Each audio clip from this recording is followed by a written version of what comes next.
The sort of initial phase of the negotiations with the EU will be upon us very quickly. The EU is putting its negotiating mandate together, and they will engage with us in March. It's very important that we have a concrete, well backed up proposal that is reasonable, that is backed up with evidence and argumentation and external leverage to put on the table with the EU. The person who puts the text on the table really controls the process going forward. And I think one of the problems in phase one was that it was the EU that always had the text on the table, and it was the EU that set the timing and the pace and the momentum of the negotiations. It's very important we don't fall into that trap again. So we need to devote all our resources to crafting what that proposal looks like, putting it on the table, and then negotiating at the same time. And concurrent negotiations are very, very important with the US, with Australia, with New Zealand, with Japan, acceding to the CPTPP, as I mentioned, the Comprehensive and Progressive Trans-Pacific Partnership. You have all of these negotiations running at the same time, and you are making trade-offs and read-across in all of these negotiations at the same time. And then you're more likely to get a better deal from the EU, and you're frankly more likely to get a better deal from all of your trading partners. I think getting that proposal and getting that text on the table is going to be a challenge. I think maintaining our spine, once we've put it on the table, again, if you look at the mistakes that were made in phase one, what were they? Assuming that the EU is on the same side of the table as us in the negotiation. They're not. They're on the other side of the table. That doesn't mean they're not friends. It doesn't mean we don't have a good commercial relationship, but they are on the other side of the table, and we do need to act that way. I think also asking for what we need to have as a country, as opposed to opening with our bottom line. The EU is very good at opening way above its bottom line. It will in March. You'll see that their negotiating mandate will be very unreasonable from our perspective. It will involve all the things that they want, and that's fine. We have to respond with the things that we want, and then we have to have the skill and judgment to work with our allies, work with people who believe the same way that we do about things like global regulation and trade liberalisation and competition and all of these things. Align our allies so we're more likely to have a successful result. And then critically, and I think the Prime Minister has been very, very specific about this, the EU must believe that the UK will leave in December of 2020, one way or the other. Because if they don't believe that, if they believe we'll just spin out the negotiation, then there's no motivation for them. As we saw with the Benn Act, there was no motivation. And frankly, it was a great piece of negotiation for our negotiators to get any kind of deal with the EU at the time. But we must not make that mistake again. I think the government does have a clear vision of what it wants to achieve, and I think Boris, the Prime Minister, has laid this out in multiple events and speeches and so forth. And I think it's one thing to set out a vision, it's another thing to prosecute that vision. That will require a lot of different departments and a lot of different work. I think we also have something now that is different from what existed previously in phase one and even before the general election, which is there is at least now unanimity across the whole of government about the direction that we want to go in, and that's very, very important. There's a big majority, of course, and that also is incredibly important. And I think what you're seeing is a more functional government now, able to deliver. Once you have the vision, can you deliver on the vision?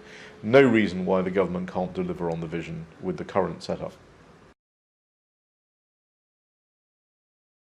Well, I think we've fallen into an unfortunate situation in terms of how ministers and civil servants sort of interact. I think too often in the recent past, ministers and secretaries of state have acted more like the spokesman for their departments, essentially being told by civil servants what to say and when to say it, and not, as they should be, real decision makers. The problem is that in trade policy and regulatory policy and things as complex as this, you can't really make decisions unless you're really in the weeds of the issues and the substantive issues. So the first thing is, I think ministers and Secretary of State need to stay in post for longer periods. They need to be able to master the brief, and they need to be able to direct the civil service to do what it needs to do, which is to actually respond to their requests for the sorts of information they need in order to make decisions. So I think that's a big change in how things have occurred here. That certainly needs to happen. I think with respect to our embassies around the world and the Foreign Office in general, we need some very major changes because these are very complex issues, and we need our embassies in key places like Washington and Tokyo, and because of the negotiations, Australia, New Zealand, Brussels and Geneva. We need them to all speak with one voice, be on the same playing field and understand the cross-cutting issues. So you want your ambassador in Tokyo, for example, to be fully conversant and able to explain UK government policy in all areas, whether it's the Irish border or whatever else, fisheries negotiations over here. You need that person to be able to explain all of it and respond in real time to questions from their interlocutors. And that, I think, requires our ambassadors to work much more closely as a group going forward. So there's a Foreign Office dimension, there's the civil service staffing across all departments. We need to embed trade policy culture much more into all of the departments so that they understand that decisions they're taking and regulations that they are promulgating have a trade effect. We've seen the digital services tax, for example. Well, that has a very big trade effect on our US relationship. Of course, we have the Huawei decision, which has a very big relationship on our US trade partnership. And it's really important that across the whole of government, people see that there's an effect of what they're doing in terms of the UK's global positioning.